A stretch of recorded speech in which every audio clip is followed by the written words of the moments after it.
और वो है इंसानियत। जो कुछ हुआ पिछले कुछ अरसे में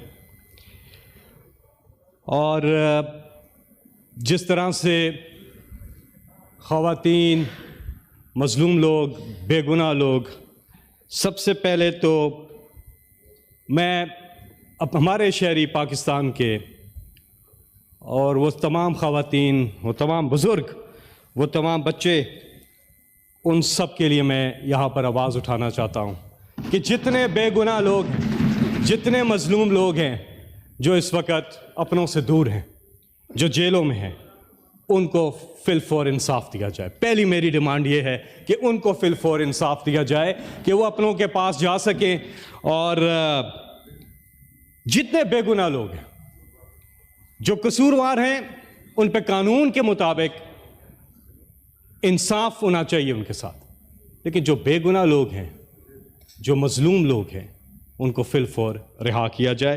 ये पहली डिमांड है। और साथ में जो जिस तरह से इस कौम ने 8 फरवरी को अनप्रेसिडेंटेड है पाकिस्तान की हिस्ट्री में, जिस तरह से ये लोग निकले कि हमने देखा कि बल्ला बंद है, लीडर बंद है, लीडरशिप बंद है, कैंपेन बंद है, कैंडिडेट्स बंद हैं, इंटरनेट बंद है, मोबाइल फोन बंद है, मगर इस कौम का जज्बा फिर भी बुलंद है। इस कौम ने जिस तरह से पाकिस्तान बनाने की तहरीक में कायदे आज़म मोहम्मद अली जिन्ना के साथ जो जज्बा दिखाया था, आज वो पाकिस्तान बचाने की तहरीक में वो जज्बा इमरान खान के साथ इस कौम ने दिखाया है 8 फरवरी को। Thank you ji. सर मैं आप पब्लिक इंपॉर्टेंस पे कोई बात वही कर रहा हूँ।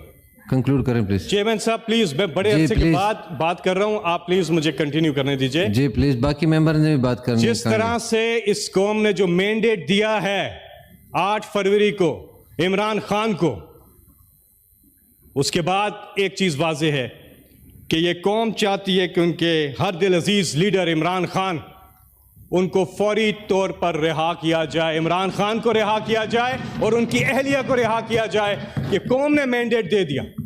और हमारे बाकी साथी सेनेटर इजाज चौधरी, उनके लिए सर प्लीज प्रोटेक्शन ऑर्डर जारी करें।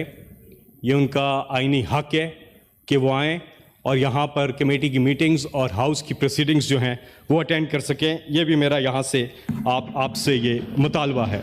इमरान खान ने एक बात की और वो बात की फतेह मक्का की। देखें, हम सबको बहसियत कौम इस चीज़ पे सोचना होगा कि हमने पाकिस्तान को आगे लेके जाना है और इंसाफ जब तक हम कायम नहीं करते तब तक कोई भी माशरा तरक्की कर ही नहीं सकता, आगे बढ़ ही नहीं सकता। अल्लाह ताला हुक्म देता है कुरान पाक में कि जमीन पर इंसाफ कायम करो। अदल और इंसाफ सबसे बुनियादी चीज है। हमारी इकोनॉमी कभी तरक्की नहीं कर सकती, हम आगे नहीं बढ़ सकते। फंडामेंटल जो पहली जो रिक्वायरमेंट है वो है इंसाफ। इंसाफ होगा तो बाकी चीजें होंगी। ये अल्लाह ताला का हुक्म है। हमारा मुल्क बहुत आगे जा सकता है। मैं 8 फरवरी की जो बात कर रहा हूं उसमें क्या हुआ, क्या अनप्रेसिडेंटेड था, पहले गौर करें कि हुआ क्या। यह कौम जाग गई है, इस कौम में शऊर आ गया है और वो आबादी 70% हमारी आबादी नौजवानों पर मुश्तमिल है। ये बहुत बड़ी पोटेंशियल है। 40 साल से कम उम्र के लोग 70% है। उन्होंने अपना फैसला दिया है, उन्होंने इस सिस्टम को ट्रस्ट किया है, उन्होंने कहा हाँ हम जमहूरियत पर यकीन रखते हैं। और उन्होंने आके ये सारी पाबंदियों के बावजूद उन्होंने अपने राइट को एक्सरसाइज किया और एक फैसला दिया है। यकीन करें, इतना बड़ा पाकिस्तान के पास ये मौका है, इतना बड़ा ये मौका है पाकिस्तान के पास कि हमारी ये जो यूथ है जो 70% है, हमने इनको मौके देने हैं। और कोई शक नहीं कि पाकिस्तान तरक्की ना करे। ये वो यूथ है।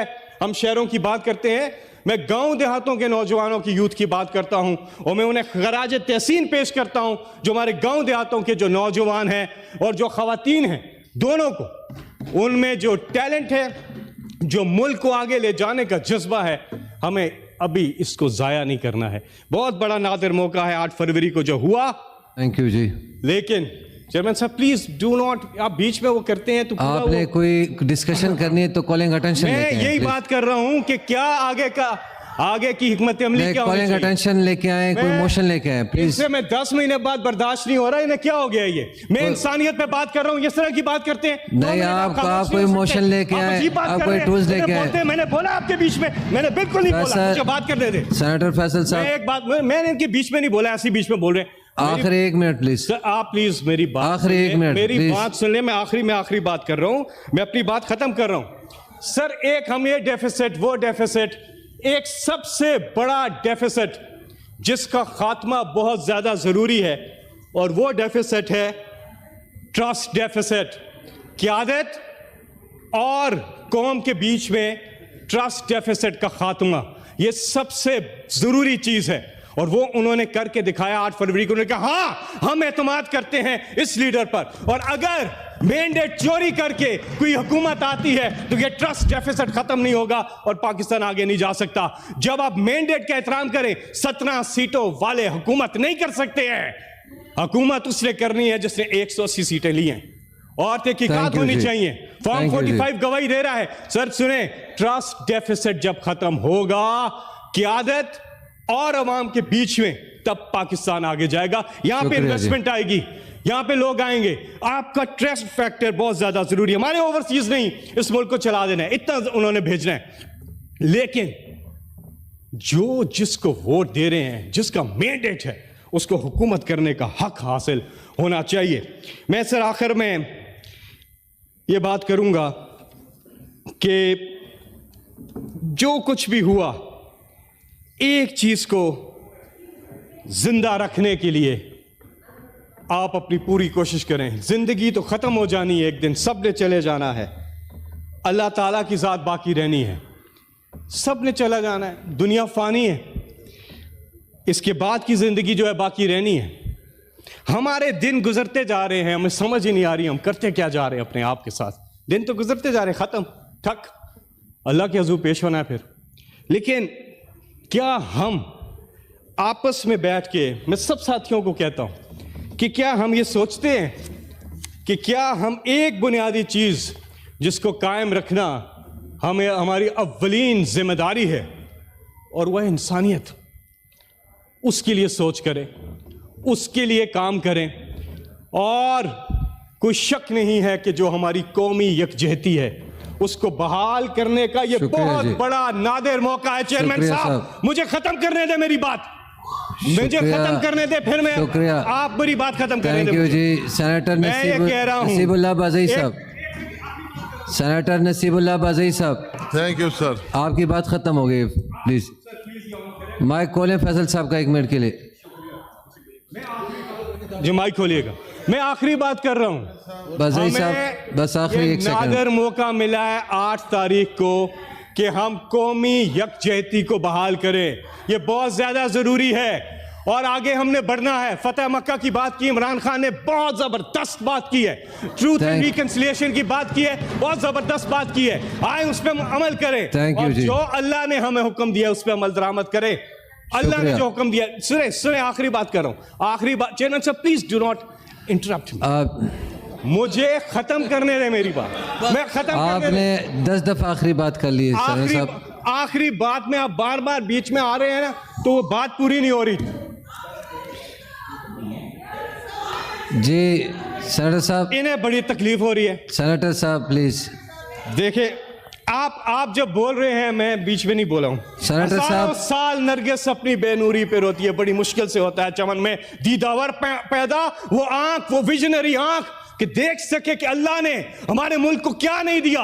हर चीज दी है, कुदरती वसाइल दिए, सारे मौसम दिए, दरिया, समंदर, पहाड़, लेकिन हम इस मुल्क के साथ क्या कर रहे हैं? थैंक यू जी, ये सब चीजें हमारे पास है, बहुत शुक्रिया। और अल्लाह ने हमें सेनेटर नसीबुल्लाह बाज़ई साहब प्लीज तशरीफ रखें, फैसल साहब तशरीफ रखें, नो तशरीफ रखें प्लीज।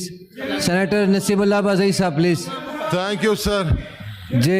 सेनेटर साहब प्लीज तशरीफ रखें, तशरीफ रखें प्लीज, तशरीफ रखें। मैंने आपको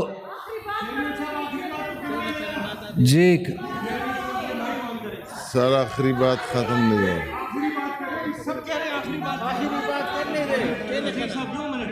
बाज़ई साहब माजरत जी बताएं फैसल साहब आखिरी प्लीज बजई साहब क्या नहीं तसो फैसल साहब बजई साहब क्या नहीं फैसल साहब सर मुझे ये बताएं मुझे आप आखिरी बात क्यों नहीं कर रहे थे जी करें प्लीज आखिरी बात करें फैसल साहब प्लीज अल्लाह ने कुरान पाक में एक चीज उसके साथ मैं अपनी बात खत्म करता हूं इस आयत के साथ इसमें मैसेज और एक जगह नहीं है मिसालें दे के अल्लाह ने बार बार कुरान मजीद में एक चीज बोली है कि जब वो इंसान के बारे में कहते हैं कि वो बीच दरिया के मौजों ने उसे आ घेरा और वो मुसीबत में था यानी कि डूबने वाला था उस वक्त उसने अल्लाह को पुकारा और जब अल्लाह ने उसको खुशकी पे ले गया अल्लाह ताला और उसकी मुसीबत से उसको निकाल लिया तो वह अल्लाह को भूल गया जैसे कि पहली दफा याद ही नहीं किया था अल्लाह कहते हैं दर हकीकत इंसान बड़ा नाशुक्रा है आज पाकिस्तान का सबसे बड़ा प्रॉब्लम जो है आज पाकिस्तान का सबसे बड़ा प्रॉब्लम यह है कि हम नाशुक्र क्यों हो चुके हैं हमें अल्लाह ने जब सब कुछ दिया हुआ है हम क्यों नहीं सोचते कि हम इतना फायदा उठा सकते हैं इन चीजों से और मैं फिर कहूंगा कि हमारी सबसे बड़ी पोटेंशियल हमारी नौजवान आबादी है हम तरक्की कर सकते हैं आगे जा सकते हैं कि अगर हम अल्लाह की दी हुई नेमतों का शुक्र अदा करें और सही तरह से चले कोई शक नहीं है मुश्किलात से निकलेगा पाकिस्तान अगर होगा अल्लाह पर ईमान और इंशाअल्लाह ऐसा होगा ये पाकिस्तान तरक्की कर सकता है सिर्फ हमें जरूरत समर की है कि हम इस वक्त इस नादर मौके से भरपूर फायदा उठाएं चेयरमैन साहब आखिरी बात करूंगा उसके बाद मैं आपसे इजाजत चाहूंगा ये सारे लोग मुझे बीच में अगर इंटरप्ट करते रहेंगे तो बात नहीं चलेगी देखें मैं जब आखिरी बात करें जी चेयरमैन साहब फिक्र न करें चेयरमैन साहब ये क्या तरीका है करें खैर बोले खत्म करें फैसल साहब प्लीज प्लीज आप चेयर को मुखातिब हो आप खत्म करें प्लीज बात करें फैसल साहब प्लीज बात करें परवाह न करें बड़े अफसोस की बात है जी सेनेटर साहब आप प्लीज इनको बोलने दें प्लीज बोलने दें प्लीज जिस तरह से जी आपकी बारी जिस है तरह से इमरान खान ने अपनी पूरी जिंदगी चाहे वो कोई भी फील्ड हो उन्होंने इस कौम को मायूस नहीं किया इसी तरह इस कौम ने भी 8 फरवरी को इमरान खान को मायूस नहीं किया ये कौम खिराज तहसीन की मुस्तहिक है अक्सर लोग कहते थे कि जैसी कौम ऐसे हुक्मरान नहीं अंडर एस्टिमेट मत करें इनको ये तो वो कौम बन गई है जो माशाल्लाह ये हमारे पास बहुत बड़ा मौका है चेयरमैन साहब बहुत बड़ा मौका है हम इससे फायदा उठाएं और हम लोगों के मैंडेट की कदर करें जो जिन लोगों ने जिन्हें वोट दिया उनकी उस मैंडेट की कदर करें this is the only way forward for Pakistan यकीन करें पाकिस्तान को तरक्की करने से कोई नहीं रोक सकता इस दुआ के साथ कि अल्लाह पाकिस्तान का हामी और नासिर हो हम यकजा रहें हम ये मुल्क बड़ा आगे जा सकता है और हम इंसाफ का निज़ाम कायम करें जुल्म का खात्मा करें और हम एक चीज़ कर दें जितने बेगुनाह लोग हैं मैं आखिर में ये रिपीट करूंगा कि जितने बेगुनाह लोग हैं प्लीज़ उनके साथ फिल फॉर इंसाफ किया जाए अल्लाह ताला को इंसाफ